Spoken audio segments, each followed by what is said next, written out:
The sun beat down on the narrow pass, dust swirled, the air crackled with tension.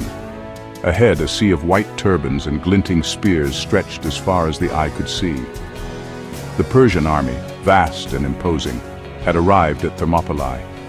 Facing them stood a thin line of bronze and flesh, 300 Spartans, their crimson cloaks billowing in the wind, ready to sell their lives dearly. Their leader, King Leonidas, a warrior king in the truest sense, surveyed the approaching horde with unwavering resolve. His Spartans, the finest soldiers in Greece, stood shoulder to shoulder, their shields interlocked, forming an impenetrable wall. They were ready to face their destiny. The Persians had come seeking conquest. Their king, Xerxes, driven by ambition and the ghosts of his father's defeat, sought to crush the Greeks and add their lands to his ever-expanding empire. He had demanded earth and water, symbols of submission, from the Greek city-states. The response was defiance. The Greeks, though outnumbered, chose to fight for their freedom.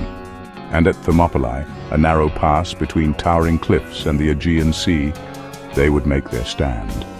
If you enjoyed this story, like and subscribe to emgotvhistory Warfare for more epic tales of history.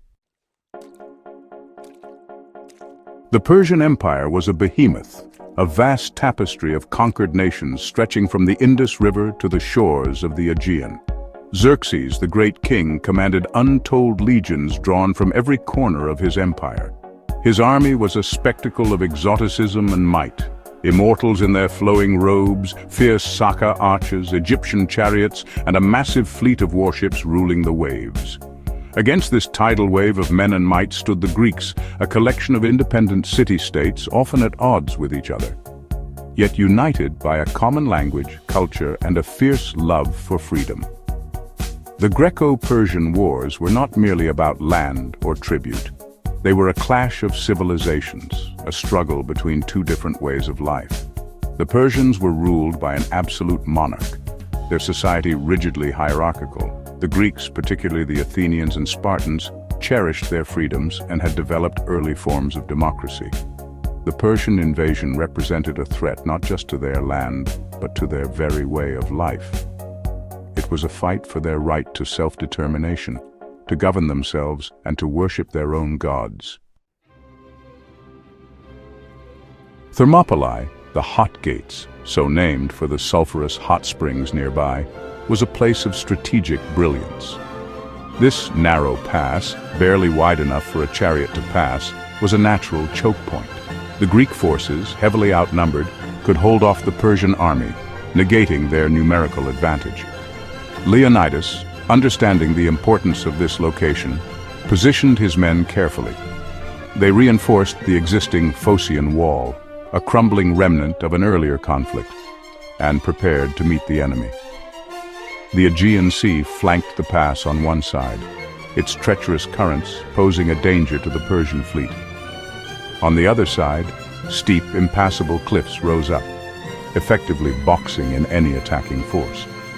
Thermopylae was a natural fortress, and Leonidas intended to use it to its fullest.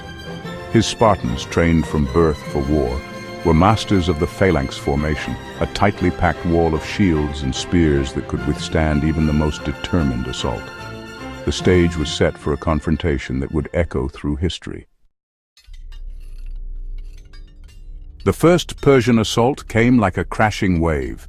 Xerxes, confident in his overwhelming numbers, sent wave after wave of his best troops against the Greek line.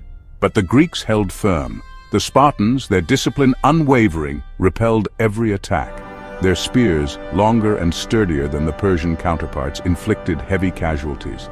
The narrowness of the pass played into their hands, funneling the enemy into a killing zone. For 2 days, the Greeks held their ground. The Persians, despite their numbers, could not break through. Xerxes, watching from his throne on a distant hilltop, grew increasingly frustrated. His elite immortals, so named because their numbers were always replenished, tasted defeat for the first time. The Greek defiance, their courage in the face of insurmountable odds, seemed unbreakable. But the tide was about to turn. A traitor lurked in the shadows, ready to sell the Greeks' lives for a king's ransom. Like and subscribe to emgotvhistory Warfare for more epic stories.